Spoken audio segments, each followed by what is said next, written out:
At my daughter's 10th birthday party, I found my husband and my sister in our bathroom. Her lipstick was on his collar, and he had the nerve to say, "It's not what you think." My sister just fixed her hair and walked out like nothing happened. I cleaned up the cake while everyone sang happy birthday. 3 months later, they were homeless, jobless, and begging me for help. I'm 38 years old. I live in Port Orchard, Washington.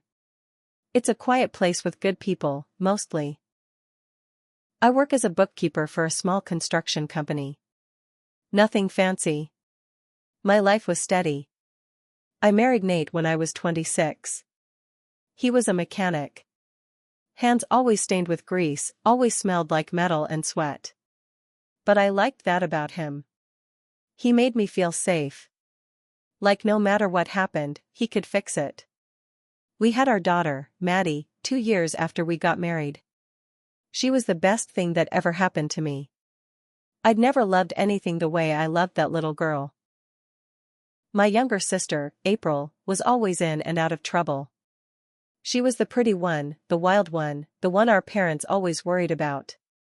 I was the responsible sister. I helped April get out of debt more than once. Let her crash on our couch after a bad breakup. Got her job interviews. She never stayed anywhere long. But I loved her. She was my sister. And she was Maddie's favorite person in the world. She called her Auntie Ape, and every time April came over, Maddie lit up like Christmas lights. That's what made the betrayal so deep. The day of Maddie's 10th birthday, I woke up early to decorate. Nate said he'd handle the grill. April said she'd come a little early to help, but of course she showed up late. She walked in wearing a tight red dress and heels too high for a kid's party. I remember thinking, really, April? But I didn't say anything. The kids were outside playing. Parents were drinking sodas, chatting in the backyard. Nate was flipping hot dogs. April mingled like she owned the place. Around 3 p.m., I noticed Nate wasn't by the grill anymore. I scanned the yard. No Nate. Then I noticed April was missing too. I went inside to get more ice. I saw the bathroom light under the door. I called out, "You okay in there?" No answer. I knocked. Nothing. I waited a few seconds. Then I heard a whisper. Not clear words, just low voices. And something else. Like shuffling. It was the longest 10 seconds of my life. There's a spare key above the door. We kept it there in case Maddie ever got locked in by accident. I grabbed it. I opened the door. April was fixing her hair in the mirror. Nate was standing there like a guilty dog. His face went pale. His shirt was wrinkled and there was a streak of red, April's lipstick, right on his collar. I remember every detail. The sound of the faucet dripping. The smell of her perfume. The look in Nate's eyes. "It's not what you think," he said. I didn't respond. April didn't look at me. She didn't apologize. She just smoothed her dress down, gave herself one last look in the mirror, and walked out like nothing happened. I stood there staring at Nate. He didn't even try to explain again. He just looked away. I left the bathroom. Walked back to the kitchen. I wiped up the spilled frosting on the counter. Then I walked outside, put on a smile, and helped Maddie cut her cake. While everyone was singing, Nate stood a few feet behind me like a ghost. April was gone. That night, after Maddie went to bed, I asked Nate one question: how long? He said nothing for a while. Then he finally said, "It only happened once." Liar. I didn't yell. I didn't throw anything. I told him he was sleeping in the guest room. He didn't argue. I called April the next day. She didn't answer. I texted her one sentence, "You're dead to me." She didn't reply. After that day, I changed. I still went to work. I still packed Maddie's lunches. I still smiled when she showed me her drawings. But something inside me shut down. I didn't cry. I didn't scream. I just stopped feeling like myself. I was running on routine. Nate kept trying to fix it. He cooked dinner, cleaned the garage, bought me flowers. I threw them in the trash. He said he was sorry. Said it was a mistake. Said he felt lost. I told him, you didn't feel lost when you were unzipping your pants in our bathroom. He stopped talking after that. A week later, I called a lawyer. I didn't tell Nate. I made copies of every bank statement, every insurance policy, every car title. Quietly. Patiently. I found out something interesting. Nate had opened a separate checking account 4 months earlier. That account had several large withdrawals. All cash. When I asked him, he said it was for car parts. I knew better. I looked deeper. One of those withdrawals was used to pay for a weekend at the Silver Cloud Hotel in Seattle. I called and asked the front desk. April had checked in as a guest. That's when I knew. It wasn't a one-time thing. They'd been sneaking around for months. I filed for divorce the next day. When I served Nate the papers, he just sat there on the couch with his mouth hanging open. Like he never thought I'd actually do it. "You're really doing this?" he asked. "No, Nate," I said. "You did this. I'm just cleaning up your mess." April still didn't call. Didn't text. She went completely quiet. I heard through the grapevine she had moved in with some guy in Tacoma. A bartender. Figures. Nate moved out 2 weeks later.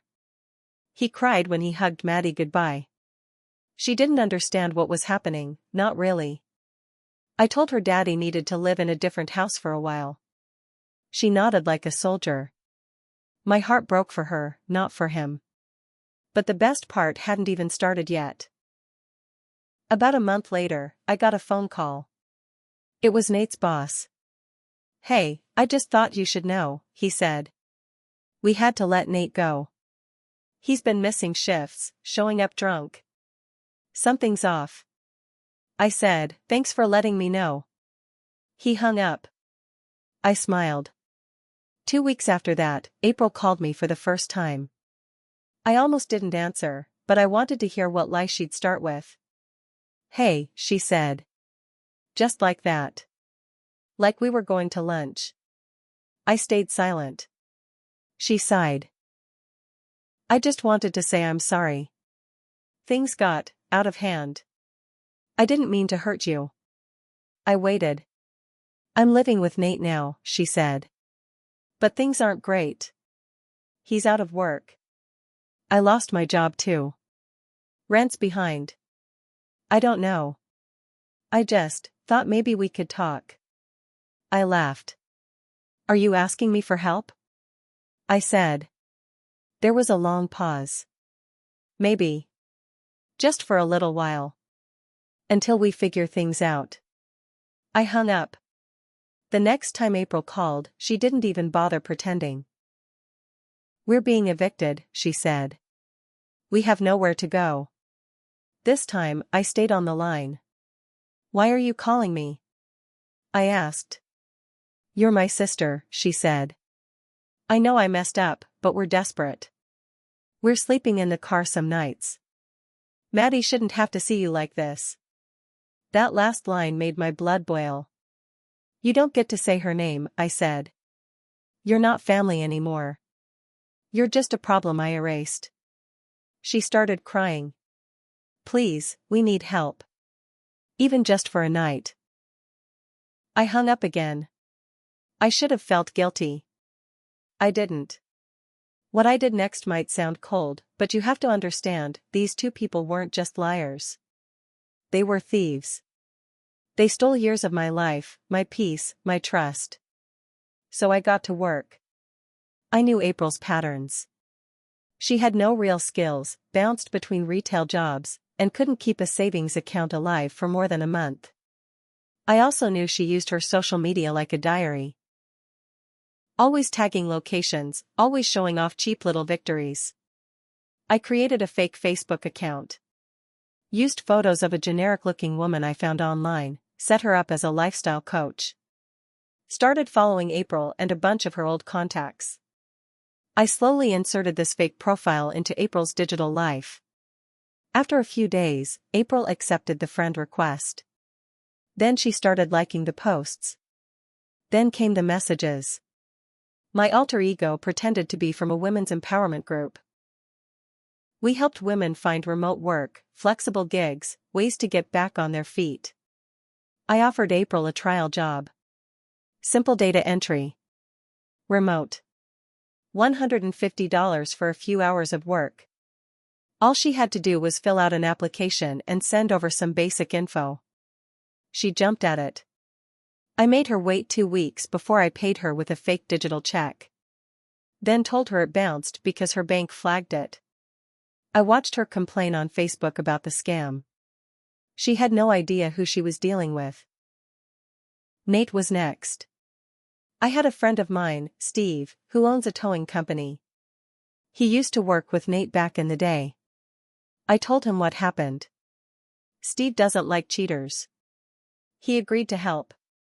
Nate had picked up work under the table at a small repair garage. No insurance, no records. Steve brought his beat-up truck in, pretending it was his wife's. Nate quoted him high, started working on it, and then, mid-repair, Steve reported the shop for violations. Turns out the garage had expired licenses. The county shut it down. Nate lost his only stream of income. I wasn't done. One morning, I took Maddie to school and stopped by my lawyer's office. I wanted to make sure child support was enforced strictly. Nate hadn't paid a dime since moving out. Said he was looking for work. My lawyer filed a wage garnishment request and attached it to any future unemployment claims. I made sure Nate's name would pop up on every government radar. No work? No benefits. No peace. A week later, April called again. This time, she was angry. "You're ruining us," she snapped. "I know it's you. The Facebook crap. Nate's job. The child support thing." I said nothing. "You think this makes you better than us?" "I don't need to be better," I said. "I just want you gone." She screamed something and hung up. The next twist? I didn't see it coming. One morning, Maddie brought home a drawing from school. It was of our house. Me, her, and April.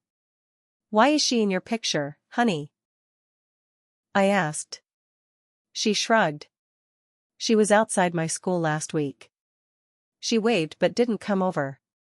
That was it. I called the school, demanded to see the security footage. They checked the date.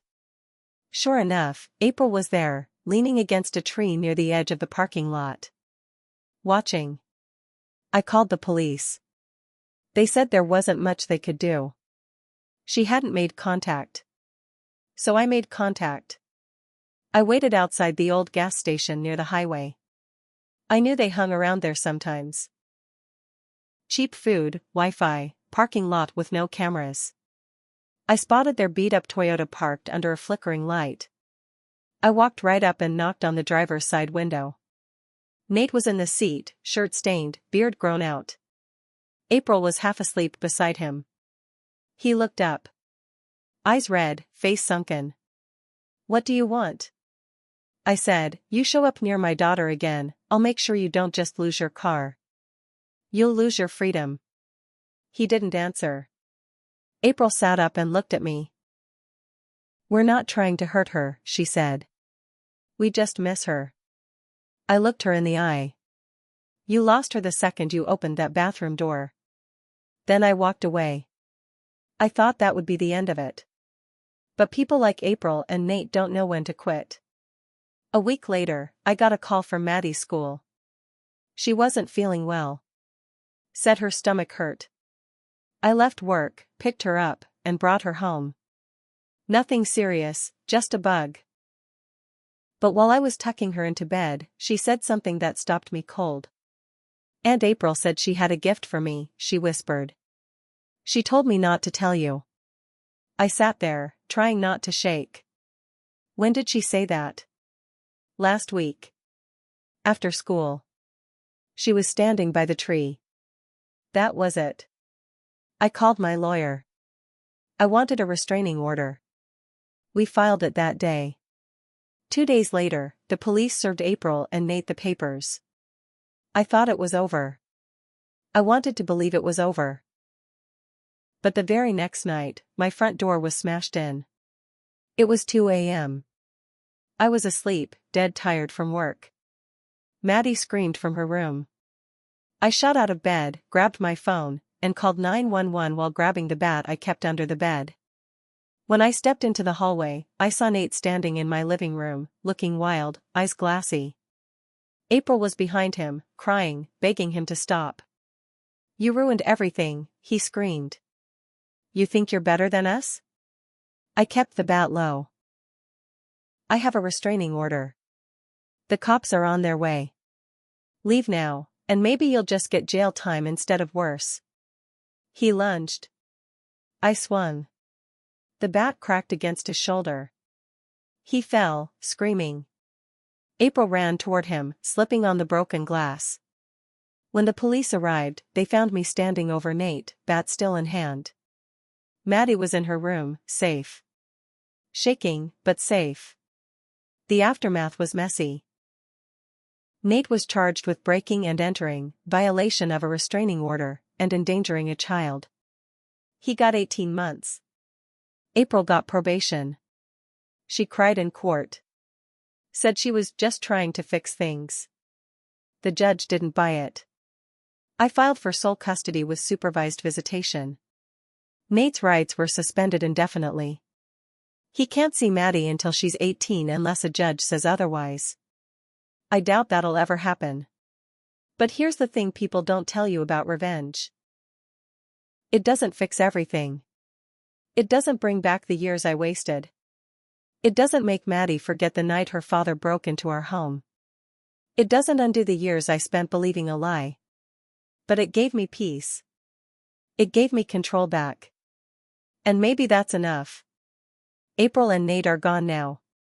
Last I heard, she's living in a shelter in Spokane. He's still in prison. Me? I'm raising Maddie on my own. I got a promotion at work. We have a new front door. Steel reinforced. And every time I look at my daughter, I know one thing: they tried to destroy me. But they built something stronger instead. Even after it all, after the arrest, the court hearings, the papers, the therapy for Maddie, there were still moments when I'd lie awake and wonder, how did I not see it coming? Not just the affair. The kind of people they were. The signs were always there. Nate had a habit of lying about little things. April? She always pushed boundaries, especially when it came to other people's relationships. But I thought love meant loyalty. I thought family meant protection. Turns out I was wrong on both. I didn't just clean up their mess, I rebuilt from it. I started saving more, bought a used SUV, and joined a single parents support group in town. I met other women who'd been through betrayal, through worse, and we started watching each other's kids on weekends. One of them, Claire, used to be a lawyer in Seattle before she moved to Port Orchard to escape her abusive ex. She helped me file a no-contact order that extended beyond Nate's sentence, just in case. One day, Claire asked me over coffee, if they came back begging, really begging, would you help? I didn't even hesitate. No. Not even if they were starving. Because forgiveness isn't weakness, but forgetting? That's where people get hurt again. Last month, I got a letter. It came from Nate. Sent from Monroe Correctional Complex. I opened it because I needed to know what else he could possibly say. He wrote that he was sorry. That he hit rock bottom. That April had left him a month after he got arrested. That he had nothing now. He said he finally understood what he threw away. At the end, he wrote, "Tell Maddie I love her. I'll never forgive myself." I didn't respond. I burned the letter in my backyard fire pit. Maddie never saw it. She doesn't need to carry the weight of his guilt. That's his to keep. And April? She called my job once. Tried to leave a message pretending she was a customer. I recognized her voice in seconds. I reported the number and blocked it. She's out there somewhere, still spiraling. Still making someone else's life a mess. But not mine. Never again. This is where my story ends, not in flames, not in broken glass, but in silence. Because sometimes the loudest revenge isn't what you do to someone. It's what you stop doing for them. And I'm done.